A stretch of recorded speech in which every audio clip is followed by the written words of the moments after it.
Welcome to GardenDC, the podcast about everything gardening in the Washington, D.C. and Mid-Atlantic region.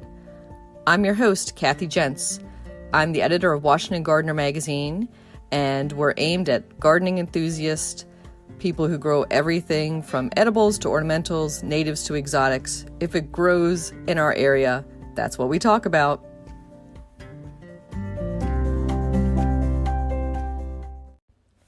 Welcome to episode 126 of the GardenDC podcast.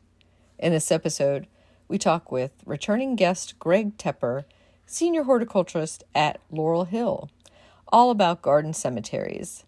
The plant profile is on Celosia, and we share what's going on in the garden, as well as some upcoming local gardening events in the What's New segment. We also solicit contributions for a new segment, The Last Word.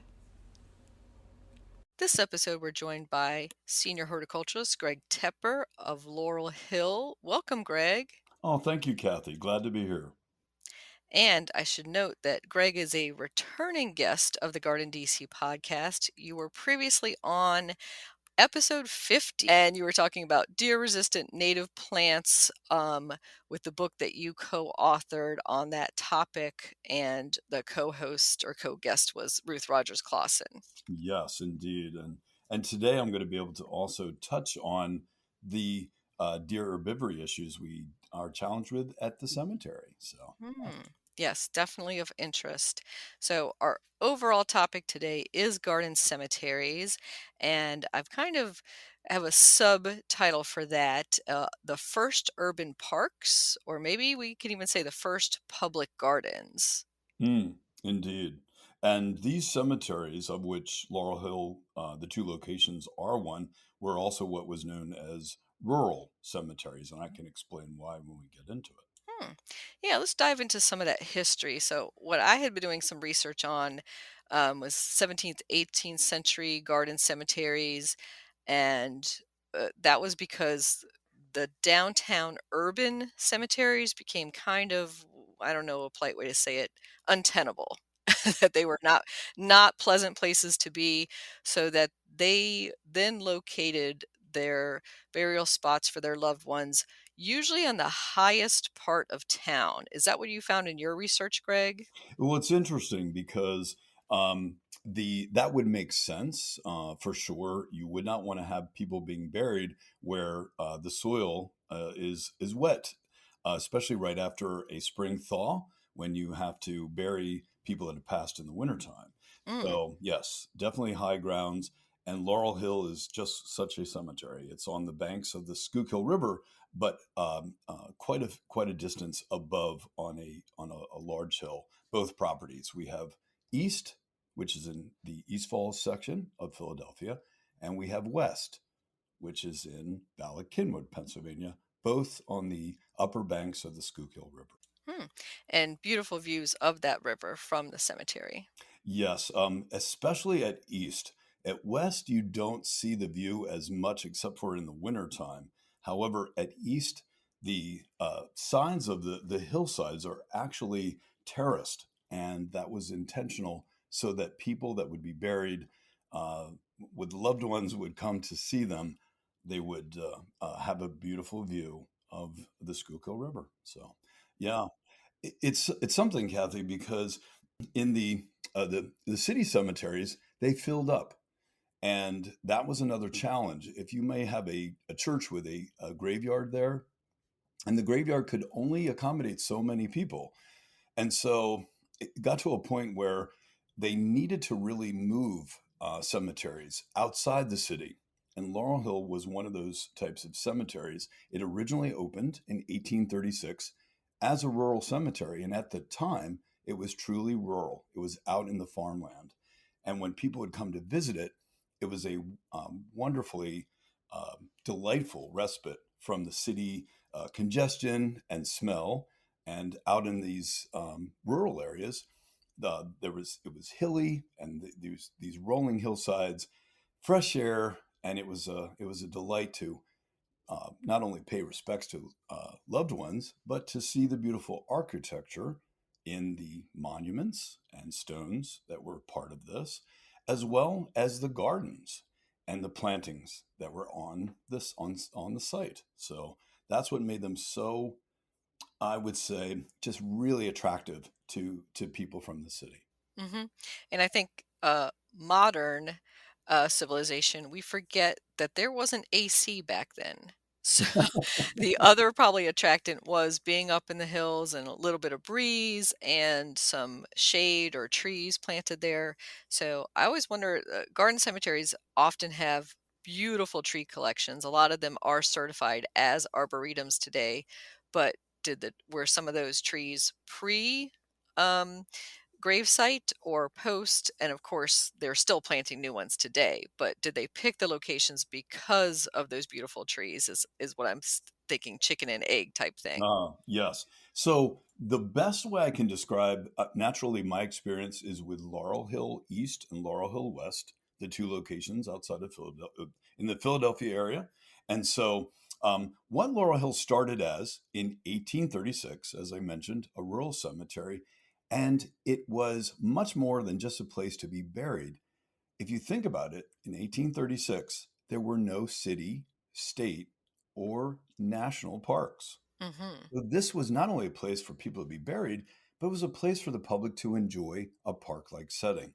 So that's really how they got started. And as far as the trees, this was a place where the owners, and in our case at Laurel Hill, it was John J. Smith, the founder. He was also a hobbyist horticulturist. He was a Quaker. He loved horticulture, and he began a tree, shrub, and herbaceous plant collection at the cemetery. Hmm. And I've been to cemeteries in other cities like Atlanta where it's literally a garden at each Mhm. grave planted by your loved ones and I assume maintained over the generations. And then others where it's mainly grass. And do you find a big difference in the history of Yeah. that? Yeah, it's something because I want to give an example of another rural cemetery, which is a great thing for your listeners to look into. It's Mount Auburn, which is in Cambridge, Massachusetts. Hmm. Laurel Hill was modeled after that. It opened, I believe, 3 to 4 years before ours did in 1836. And the idea of planting was done purposefully from the start, trees, shrubs, and herbaceous materials. And the families were involved. They wanted to make choices about what was actually on their lots. And then there would be common areas that would have the trees and shrub plantings. So families were highly involved in the past. In fact, in the late 19th century, um, they had a style of grave called a cradle grave.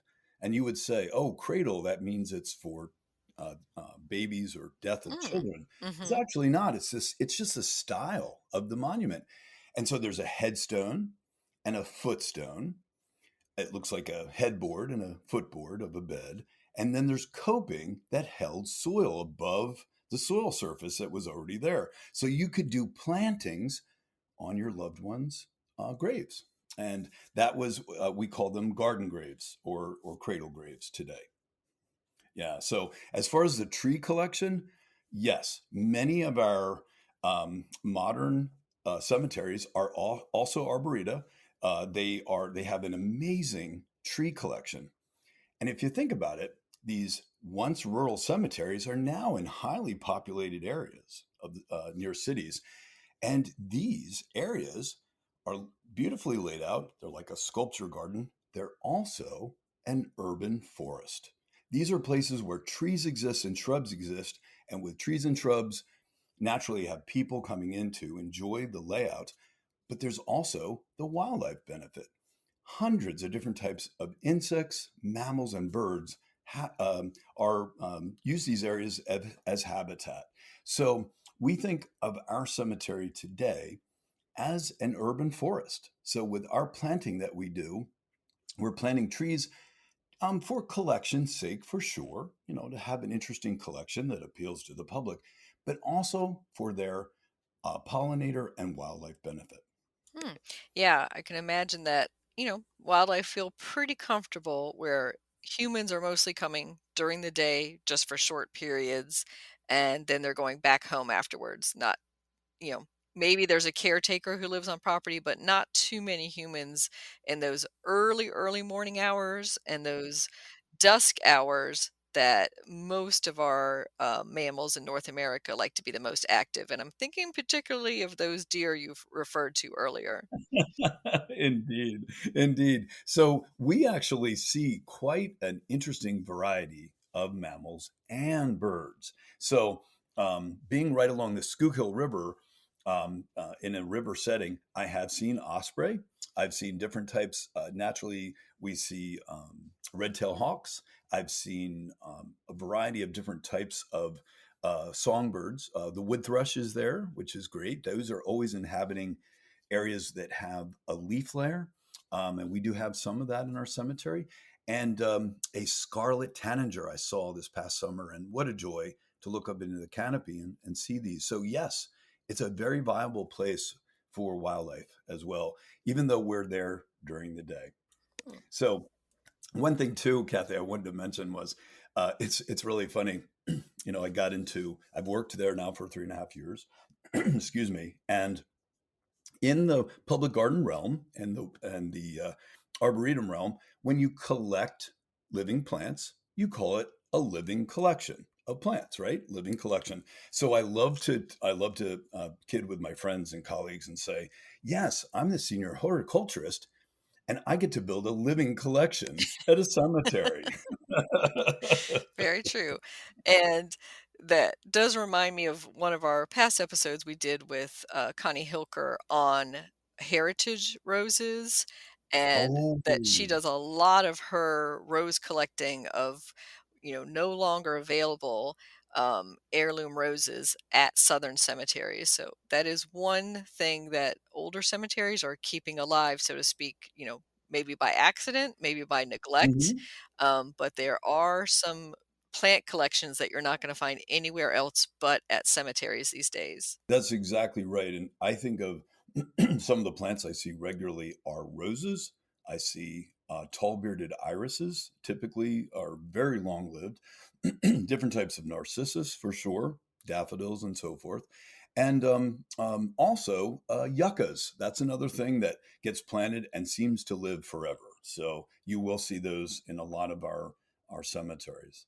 So it's Hmm. it's it's the collecting is really, that's another whole fascinating topic that I love to talk about. It's not necessarily about collecting like we go out in the wild and collect, but we collaborate with other arboreta and botanic gardens, and they share their woody plant collection and their herbaceous collections, and so we add them to our collection. So we've been, for example, at Laurel Hill East and West, we've been very, uh, I guess, we're very, very grateful to receive plant collections from places like Chicago Botanic Gardens in Illinois, and Longwood Gardens in Kennett Square, Pennsylvania, and Morris Arboretum, which is very near to us in Chestnut Hill. So we're fortunate to be a benefit of the additional plant material that they have propagated and they share with other industry,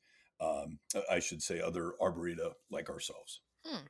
And is there any limitation for your plant collection, so to speak? Is a historic garden, say like Monticello or others, might only plant things in the period uh, of the history. So are you open to having anything, or is it a specific period that you're working in? That's an excellent question. And really what I would say that's our collection mission or collection range. You could also consider it.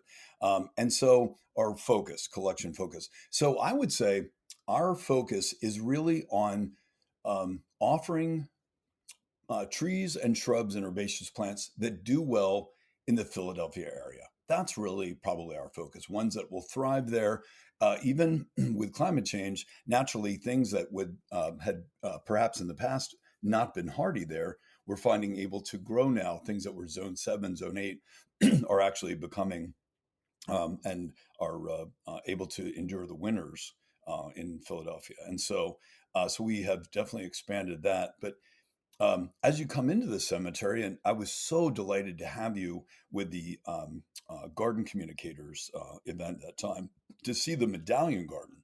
So when you we Hmm. talk about a collection focus, things that grow well in the Philadelphia area, when you saw the medallion garden, that is it's historically, it was a place for shrubs. It was known as the shrubbery. So its collection focus is on shrubs. That's what we have in that area. There are other things like roses, which we have some wonderful roses, as well as herbaceous plants.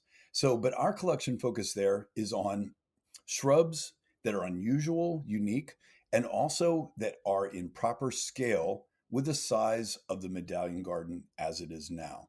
It's a geometrically shaped garden that is just so beautiful.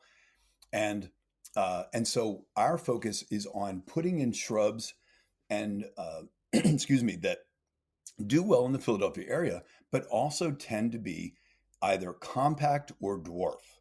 So that's a focus we also have in the medallion garden. So, but for the most part, overall, we are just interested in growing all sorts of unique trees and shrubs, as well as new cultivated varieties. Our only limit, I would say, is anything that is known to be invasive or potentially invasive, we will not add to our collection. Hmm. Yeah, that would be good for all public gardens, obviously. And there's some winnowing there of older plants, I'm imagining. And it's a good thing you did note the dwarf or compact forms of some of the shrubs or trees, because I can imagine that space is a huge issue, not just for being able to see across a landscape, but also space pressures in general. So, are there rules about how close to either the roadside or path or to the grave sites that you can plant? Yes. So I would say that's an unwritten rule. It's about scale, making sure that the shrub that we place in these specific size geometric shaped beds just does not get so large that it's out of scale. It's too tall, too wide. The branches are hitting people as they walk down the pathways. So that's important. Plus, another thing is I really, with a very few exceptions, I like the shrubs to have their natural form, meaning Weigela. Let's use that as an example. That's a wonderful flowering shrub in the early summer, late spring, and we prune it to keep it in scale so that it's not too big for the space. However, we don't shear it. We don't shape it like a ball or a cube. We just don't do that. We have a few places where that's done for formality, only because the space where they might be is for a hedge, and they're pruned to keep them formal looking. But other than that, I allow them to have their natural character and habit. And you can really enjoy seeing some of these shrubs that we so often see tightly pruned and contained in a more natural way. And it's all about pruning and knowing how to do it properly so that you can keep the scale, keep the flowering, and not have it look like you've just buzz cut it. Hmm. Yes. And I can imagine there's a lot of pressure on you because cemeteries, fairly formal, fairly formal landscapes in comparison to, a regular public garden or park, and somewhere in between there. And that there's also expectations from your visitors. So, Yeah. how did those weigh in as factors? Yeah. So what I think, everybody that visits a cemetery, and that's a great inquiry. Something that with people that visit the cemetery, we want them to see that it is well cared for. So they see that they're properly maintained, they're thinned, there's no dead branches, but they don't that the cue necessarily isn't that they're all pruned into balls or cubes, but they are well maintained and groomed. So that's important. And we do our best to make sure they always look presentable, and not dead in them or whatever it may be. So natural form, that they would normally grow, yet pruned to be healthy and groomed so that they appear to be neat and orderly. That's really my focus on that as far as its care. Hmm. And kind of hand in hand in that is some cemeteries and Laurel Hill East, very dense, condensed one, packed. Yeah. Uh, but I always get lost and maybe on purpose, but you're looking for a specific gravesite or you're looking for a specific piece of art or statue that is somewhere on there, but you turn one corner and you're like, where am I?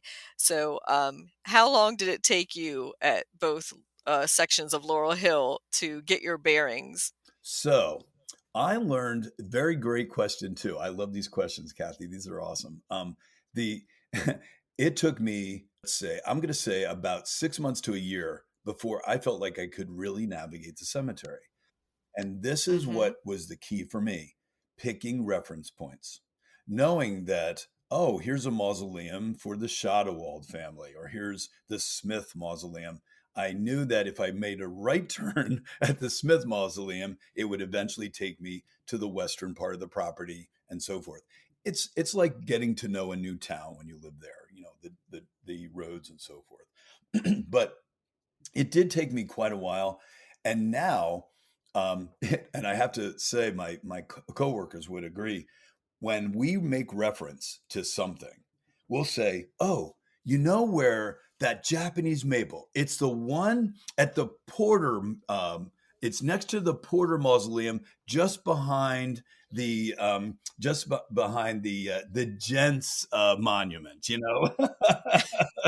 So that's how we make a reference mostly, and we do have often we have people that say, "Oh my gosh, I've been driving around for 10 minutes. I can't get out of here."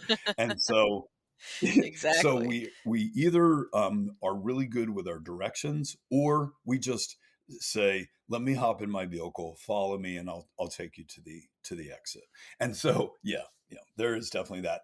And that brings to the point too, is that Laurel Hill East is 78 acres. You saw how big it was. You couldn't possibly walk it Mhm. that afternoon. And then Laurel Hill West in Bala Cynwyd is 187 acres. Oh, so between the two, 265 acres of beautifully landscaped property. Mm.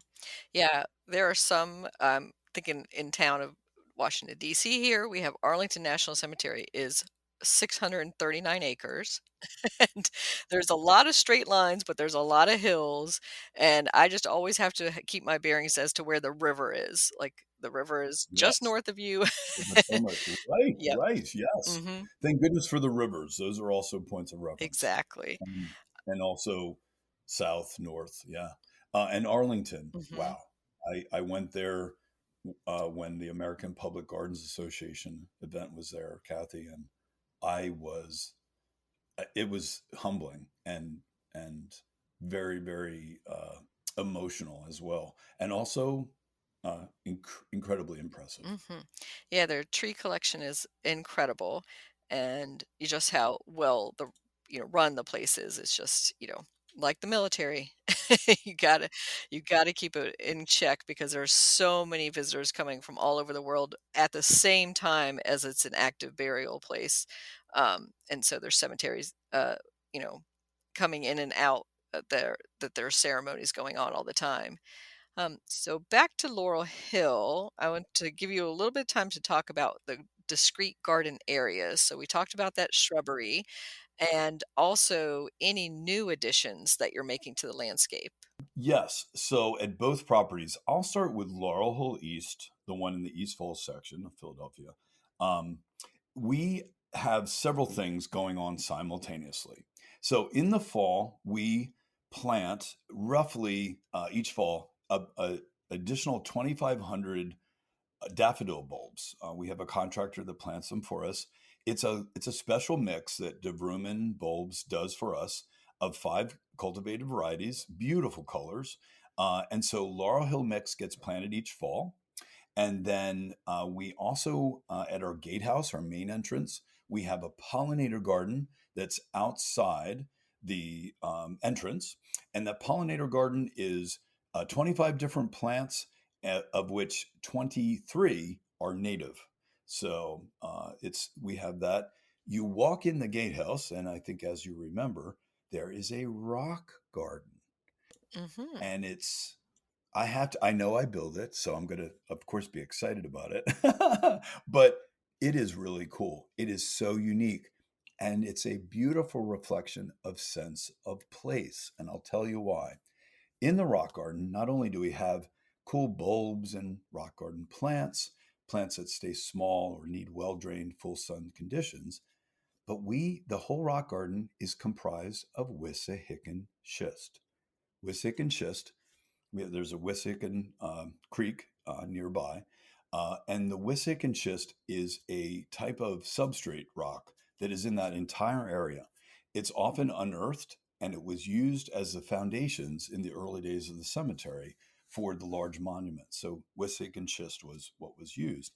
So I used pieces that we had at the cemetery in the rock garden, plus in our area where we kept, it was our service area, where the vehicles and the equipment is stored. There was a huge pile of broken ornaments. And what I mean by ornaments, these were pieces that over the years had broken off various monuments. They might be a urn at the top, or they might be an angel or something, Mhm. acanthus leaves or a column top that broke off that couldn't be put back on, but they didn't want to throw it away. So they compiled them. And so after a while, it was quite a large pile. I found it when I first started there and said, this is going to be a really cool rock garden. Not only will it have Wissahickon schist, but it will have these architectural objects that were once part of the cemetery monuments, and now they're incorporated in the rock garden in a very artful and thoughtful and beautiful way. So it's a really cool garden. Mhm, I agree, and I was just gonna interject that, I think rock garden is just such a natural addition to a cemetery garden. Um, as you said, you have the pieces that you can work with, some of the old stones, and you have the topography, Yes. great drainage and hill there, and just a natural addition. I think that more cemetery gardens should have them.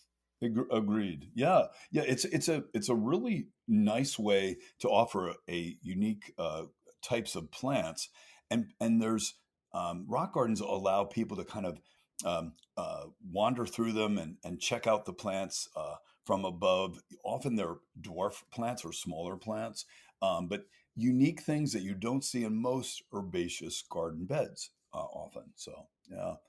And then, of course, we talked about the medallion garden. I just want to mention that is it's our shrub collection, but within the medallion garden, we have another pollinator garden in one of the lots that's within this.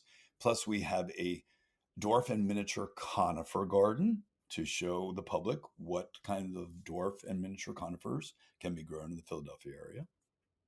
And then we have a new one within the that is all been started since you had seen it back in August. It's actually going to be for dwarf and miniature deciduous shrubs, Hmm. which is going to be really cool. So all sorts of cool things. And so the other great thing at Laurel Hill East is our entire hillside. I think you had seen it when you were there, correct? Yes. Okay, Mhm. so that whole hillside has been full of some native plants, such as rhus, the big staghorn sumac. However, a lot of it is English ivy. It's things like the hops, Japanese hops. There's a lot of different invasive plants that we have there. So we undertook with Larry Weiner Associates to do a plan and to be implemented to redo the entire hillside, which is like a rock face and very steep in some sections. And it will be replaced with native plants in a meadow-esque type of feeling. So these will be rock outcrops that will have meadow type plants planted. And that will be all along Kelly Drive. And as you drive along, you'll be able to look up and instead of seeing weeds and trash and other types of invasive plants like Alanthus. It will actually be the will keep the staghorn sumac and utilize native plants and increasing pollinator value that much more. Very excited about that project. And last but not least, at Laurel Hill East, we have a new green burial section. Hmm. So that bids the question, what is a green burial, right? So a lot of people ask, what is it? And I'm happy to say it's a green burial model that is something where people the body is not preserved. There's no formaldehyde used, and so the burial has to happen shortly after the person's passing. So what happens is the body is kept refrigerated, and quickly the green burial area, a hole is dug 4 feet down, and the body is encased in either a shroud or a biodegradable shroud, silk, linen, cotton, or in a biodegradable casket such as pine or wicker. So I always think about times in the past where I remember people would talk about graves, and I remember my dad saying, "Oh gosh, I don't want anything special. Just put me in a pine box and throw me in the ground." So that's literally what happens. But it's a burial option that a lot of people are siding with today because they just like the fact that there's no preservative, fewer chemicals used, and less impact on the environment. So Hmm. that's called Valley View Green at Laurel Hill East. Interesting. Yeah, I can imagine, those who are very eco-conscious, a lot of us gardeners are looking into those green burial options and how we can do that more naturally without, again, introducing more chemicals into the ground at that point. Yes, yes, and it's something because a lot of people when they ask if they want me to describe it very quickly, it's basically being buried in a garden. That's what it's like. There will be native shrubs, trees, grasses, and herbaceous plants in this Valley View Green, and so it'll be a beautiful place to see and a beautiful place in which to be buried. Hmm. And does Laurel Hill East, I believe they have a columbarium. So if you were to Yes. have your loved one in ashes, they're put in the columbarium rather than spread in a location. Yes, we have both options available. People, that's what's nice about both East and West. We're able to offer not only ash scattering, also cremated remains in an urn can be memorialized in a wall at both sections, and so we do the same at East. And so, yes, you can have ashes sprinkled, you can have them in an urn and preserve that way, and you can go with a traditional burial option, and now you have a green burial option. So, one stop shop. Mhm. Yeah, I'm hearing more about the different traditions people are starting, and I've even heard some people discussing having certain city parks set aside for scattering ashes. And of course, that can get some controversy from the neighbors, and how many ashes are we talking about? How many cemeteries ceremonies are taking place? But I Yes. think that's already happening. I Yeah. want to Yeah. say, just not it's kind of under the radar. Yeah. So this is a good thing to know. I know a lot of times people they'll feel funny about ashes being spread, and understandable. It represents a human body. So yeah, people I can understand that. What the science behind cremated remains are that when a person is buried, or excuse me, when a person is cremated, all that remains after the high heat usage is it's and the body is all that remains, the body's burned, is are the bones and the teeth, and any perhaps something like if there was a titanium joint or something like that, those remain. And so they remove the any of the titanium or metal parts are removed. However, what remains, the bones and the teeth, are actually ground into a very fine powder, and that's what we call ashes. So we think that they've just scooped up, the ash from burning, but it's not quite like that. And so, um, and what those ashes are after they're ground is the fact that they're also what remains is high in sodium and also high in calcium. So when they're sprinkled around on grass, you will have to remember that, or in a garden, that the alkaline, the calcium and the sodium can be detrimental to the plantings, and so that's also a reason why there's some controversy about it. A lot of golf courses won't allow it, things like that. Hmm. The toxicity, I guess you could say, is relatively short lived. It's not forever, but the sodium and the calcium does affect what's planted there. So that's something to consider. Good to know. And so, in many historic cemeteries, like Laurel Hill, there are famous people interred there. And so, I wanted to know if you had any fun stories about some of the people that we know are at Laurel Hill. Yeah, so we have, and again, when we I refer to Laurel Hill, Laurel Hill, there's east, of course, and west. So at Laurel Hill East, I should mention some of the more famous people that are in horticulture. The Wisters, Gertrude and John Wister, who were very instrumental in Scott Arboretum, and John Wister was also a president of the American Iris Society. They are buried there. And then you've heard of Morris Arboretum, which is up in Chestnut Hill, Pennsylvania. John and Hmm. Lydia, which are brother and sister, they are also buried there. And at Laurel Hill East and West, we have survivors of the Titanic buried there, as well as people that passed on the Titanic, such as the Gerard family. So um, and then at West, Teddy Pendergrass, he is buried there. And so when you start to look at our website, you start to see some of the famous people that are buried there. Um, you see that they're captains of industry. Some are well known from brands. Breyer's ice cream, the Breyer family is there. Things like that. There's quite a few well known people.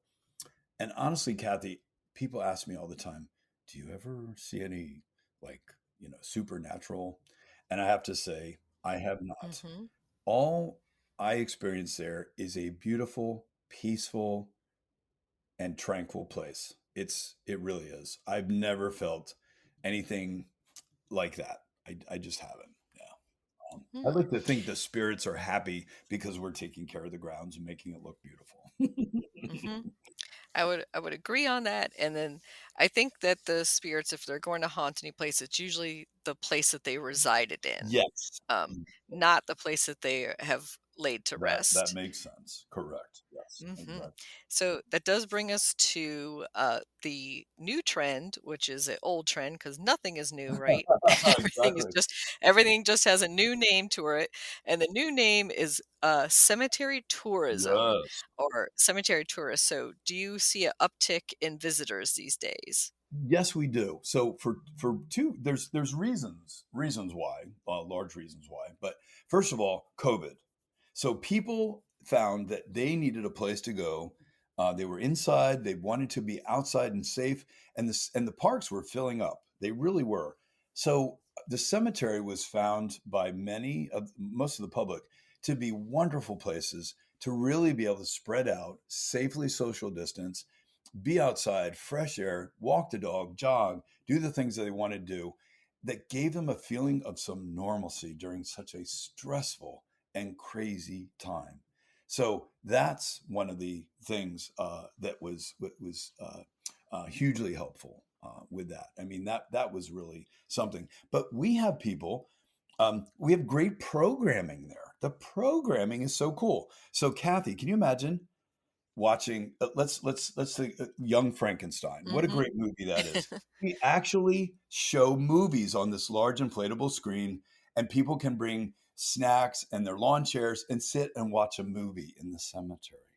So we have that. And then we have a wonderful programs manager who works really hard to provide fascinating programs, docent led tours. We have a 501k run. We have a grave diggers ball, which is a fundraiser. It's all a lot of a great deal of enjoyment. But truly, people come from all over to see the cemetery, learn about the history, about the famous people buried there. And did you know, Kathy, there's somebody that is really famous and their monument is there, but they're not buried there. Hmm. You know who that might be? I have no So this is idea. at Laurel Hill East, and her Hmm. name is Adrian Balboa. Ah. Yeah, so isn't that cool? Yep. So part of the scene in one of the Rocky movies was Adrian passes away, and it shows Sylvester Stallone or Rocky kneeling at a graveside, and that was at Laurel Hill East. And so what was done was a movie prop. It was a real piece of granite, has says Adrian Balboa and years of birth and death, and it's actually right near the entrance. We landscape it, and people come from all over the country. They go on a special Rocky tour. That's one of their stops, and so the tourism is big, and as the gardens have also grown, if you will, and increased, we have more and more people staying longer to experience not only the history, but also the horticulture on which we were founded. So it's pretty cool. Hmm. Yeah, locally, Arlington offers a tree tour and a garden tour in the spring and the fall. So I'm glad to see those being offered more and more of horticultural tie-ins for cemeteries, aside from the programming that you're talking about, which is great to draw people in. And you mentioned people bringing in their dogs. I know different places have different rules, but you allow leashed dogs, I assume? Yes, we allow dogs, and yes, they should be on a leash just to protect others. But yeah, and so many of them are. It's such a delight, Kathy, because I get to know these people. I don't ever learn their names, but I know their dogs' names, which is great. So much fun, and we'll refer to the people that walk. Oh yeah, remember the lady with that really cute Shih Tzu that's black? Things like that. So yes, there's that, and we also have a pet cemetery. So a pet Hmm. cemetery, it's one of the prettiest ones you're ever going to want to see. I know people think pet cemetery and they think of the horror movie, but this is a beautiful garden setting in which pets are also interred. Pets are put through an aquamation process, which basically dissolves the pet's body and leaves the bones, and the bones are powdered, put in a container, and then they are buried. So it's another option. It is not, it's unlawful to bury pets with humans. So it's just not done. So we have a separate pet cemetery, and it is yeah, really really a beautiful setting. Something well worth checking out. Hmm, I did not know about that law, but yeah. Hmm. Well, Yes. and I was going to mention that in DC, Congressional Cemetery is, very urban location, and that has a very active dog walking club, and you actually have to join it to be able to bring your dog in because of the amount of pressure of how many people want to be walking their dogs in there. Oh, sure. So definitely look up the rules for the cemetery that you want to visit before you bring your canines with you. But it seems Yeah. that most welcome them, but just whether you have a permit or not for that. Yes. Precisely. Yep. Yeah. Hmm. So. And so it brings us also to the other thing that tourists like to see in the garden, beside in the cemetery, Mhm. is the artwork and the sculptures. I know it's attractive to photographers of all kinds and also to art lovers. So, are there some particular pieces at either Laurel Hill East or the other location that people gravitate to? Yes, Laurel Hill East has a sculpture that is of a mother with two babies, basically two young children. This was a woman that supposedly drowned, and her children, I believe, also. But that is a very popular sculpture and monument. We have a lot of different types of monuments that also have horticultural symbolism in them, such as the passion flower, rose, lilies. There's that. Some of the sculptures of the people that were had passed also are there, and you're going to see the mausolea, and it shows you different architectural styles through the years, especially mid 19th century up to the early 20th century. So you will see the Gothic style. You will see styles such as the iconic um, columns, Greco-Roman, Roman Greco, however you would wish to say it, style, and Art Nouveau, which is early 20th century. So incredible. Plus, you peer through the doors, which are glass, often and metal, and you can see the stained glass windows in the back, and they are true works of art. Hmm. Yeah, and here in DC we have Rock Creek Cemetery, which dates back to 1719, and there's Mausoleum Row on that. It was definitely a period. I'm gonna call it the robber baron period, Yeah, where, where those were being built, and the money that went into those, and incredible. pretty incredible. But yeah, you wouldn't see those typically today. I would think A, you're not going to give the space over to that, but B, the resources needed to build something like that. Yes, and today, especially the granite, the marble, there aren't the craftspeople anymore that can do a lot of that kind of work that did it in the past. A lot of it today is machine done and so forth. So the craftsmen, and the people that did that kind of work, it could still be done. It just would be obviously very expensive, but the work that and the attention to detail in these mausolea are incredible, and you'll never see this kind of art again. It's just very unique to that period, especially on periods of or on monuments and gravestones. Hmm. And so, finishing out our conversation, I wanted to ask if there are other garden cemeteries in other cities that you recommend visiting. Okay. Gosh. So Spring Grove in Hmm. Cincinnati, Ohio. Highly recommend that. Mm. And you were mentioning about the one in DC, of course. There's also, and I of course I'm forgetting the name at the moment of the one in Atlanta, but Atlanta I also. think it's Oak Hill. Oak Hill. I Okay, think it correct. is Oak Hill. That's where Margaret Mitchell is buried. That's right. Or Yes. Oakland. I have to look it up. I will look it up for you. Um, but that one in Atlanta is gorgeous and not to be missed for those, as you described, the cradle graves that are, they call them down there, garden beds or garden graves. Uh-huh. Yes. They're still maintained by volunteers today and just beautiful. Indeed. And then last but not least is the very first rural cemetery. Once again, I'll mention Mount Auburn in Cambridge, Massachusetts, just outside of Boston. A exceptionally beautifully well kept cemetery, and we aspire to be the quality that they are. They do it so well. They really do. Mhm. Yep, I'm looking it up and I misspoke. It's historic Oakland. Oakland. Oakland. Yes, and Oakland. I've been there Okay. twice, and I would next time I go to Atlanta, I will be back because it's something to see in every season as well. Um, but really close to downtown, maybe a 5-minute, taxi ride over, so Okay. Yeah. pretty easy Yeah. and accessible. And since you mentioned some of the DC ones, I'll just say really quickly, Rock Creek Cemetery has more trees than the U.S. National Arboretum, is one of their boasts, and Wow. it's right tucked into Northeast DC, not far from the Brookland neighborhood and the Soldiers Home, and it's home to some incredibly famous works of art, including August Saint Gaudens's Grief, that people are just in love with that. So I highly recommend visiting Mm, that one. yes. The other one that I would recommend in DC to visit is Oak Hill Cemetery in Georgetown, which was founded in 1849 by W. Corcoran to serve as a place of beauty and inspiration for the living, was his quote. And it's a Gothic style cemetery. It is on a very steep hillside, overlooking Rock Creek Park. So bring your walking shoes. Ah, Sup- yes, and yes.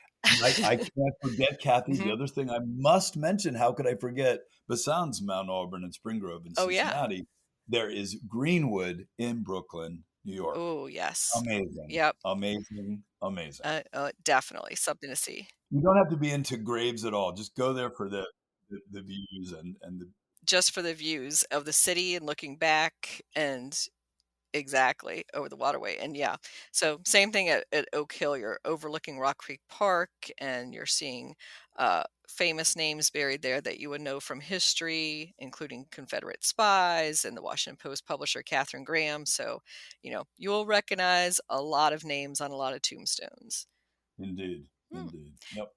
So, how can listeners contact you to get in contact for visiting Laurel Hill? Is it open? They can just walk in any time of the year? Yes, great question. So we are open every day of the year. Our gates are typically 7 a.m. to 7 p.m. Once daylight savings time changes, which is going to be relatively soon, we will be 7 a.m. Till 5 p.m. Just once the cemetery is naturally sun goes down. So but it's 365 days a year. It's free. You can come in. There's plenty of both locations. You can park along the roadsides and so forth. Come in and enjoy the setting. And then check out our website. That's the best place to get all the information about both the east and west locations. And it is Laurel Hill, P as in Paul, H as in Harry, L as in Lamb.com, laurelhillphil.com. Great. And I'll include that link in our show notes for our listeners to access that too. Excellent. Yeah, great. And through that, should they wish to contact me specifically about questions about the horticulture, about the tree collection, and also other types of horticulture related items, they could certainly do so through the website. Great. Thank you, Gregg. My pleasure.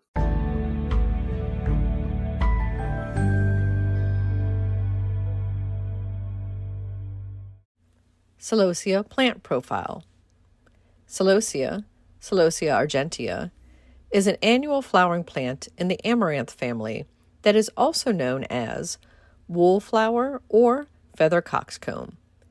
Depending on the variety, the flowers can be bright yellow, orange, deep red, purple, or pink. They have a long season of bloom from June until heavy frost. They originate from East Africa and are hardy to USDA zones 10 and 11.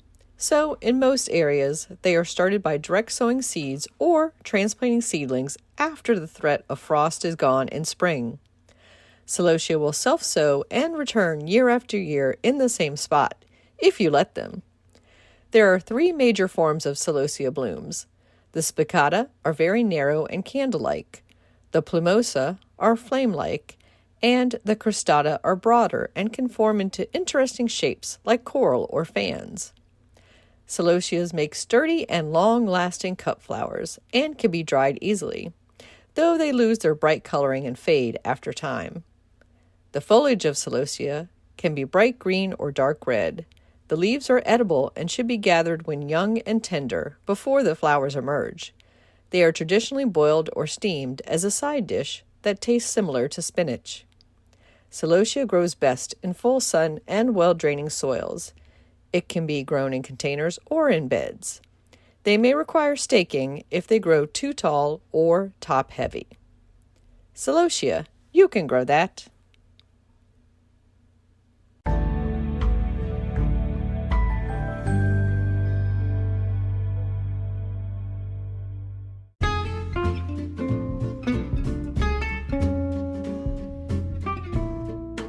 What's new this week? Well, over at the community garden, the dahlias are looking spectacular.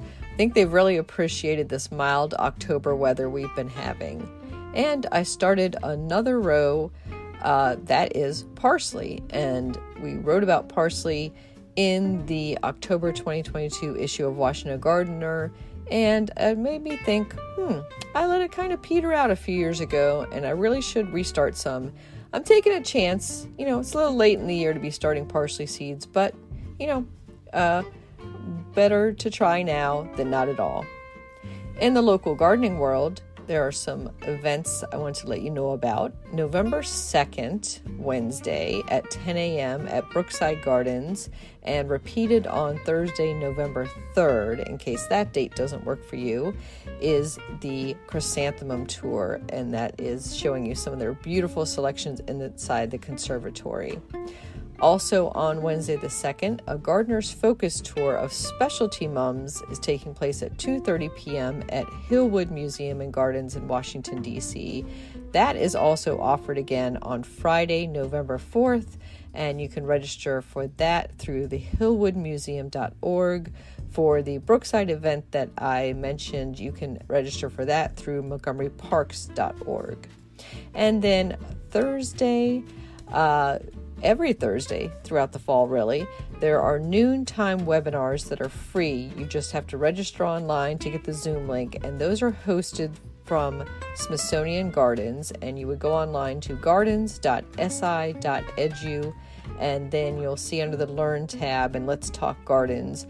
Upcoming one on November 3rd is on Revolutionize Your Tree Pruning, Learn to Prune Better and Speak for the Trees. And then finally, fall leaf viewing on Saturday, November 5th is offered from 6 to 9 p.m. at the U.S. National Arboretum.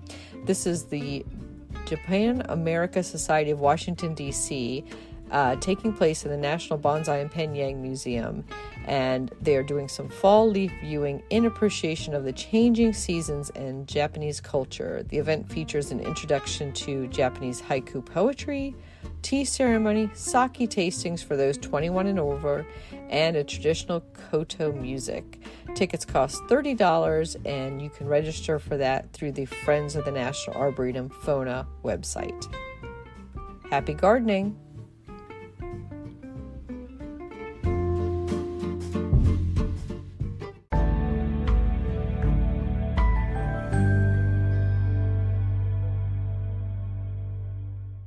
In the new book, The Urban Garden by Kathy Jentz and Terry Spate, you'll find dozens of inspiring and creative ways to grow flowers, shrubs, vegetables, herbs, and other plants in small spaces and with a limited budget.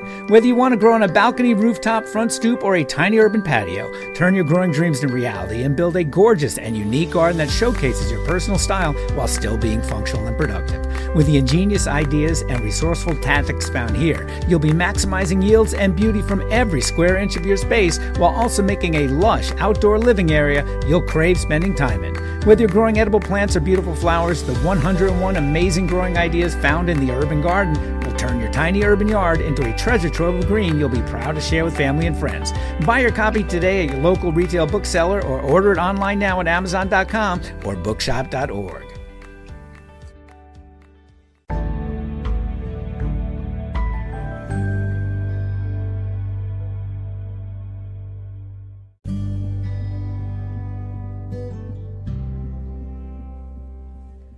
The last word.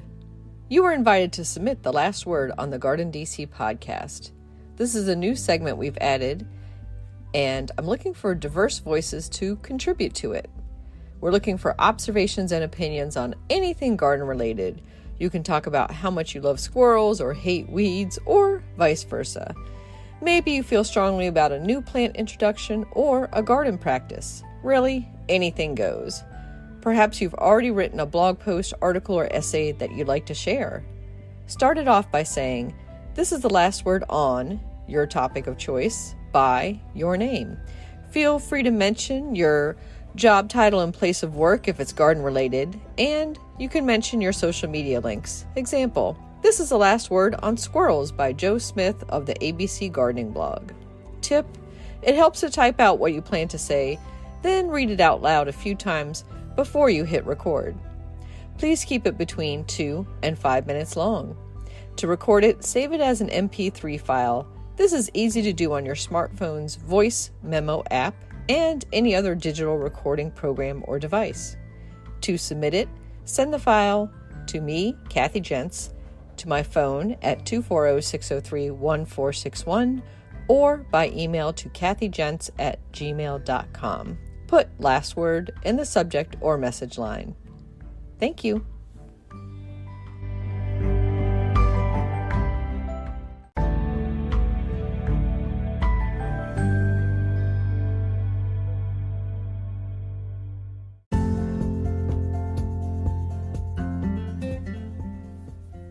Thank you for listening to GardenDC. You can become a listener supporter for as little as 99 cents a month by going to anchor.fm/GardenDC www.washingtongardener.com/support. Another way to support this podcast is to subscribe to our monthly digital publication, Washington Gardener Magazine. To do so, go to washingtongardener.com. Thank you.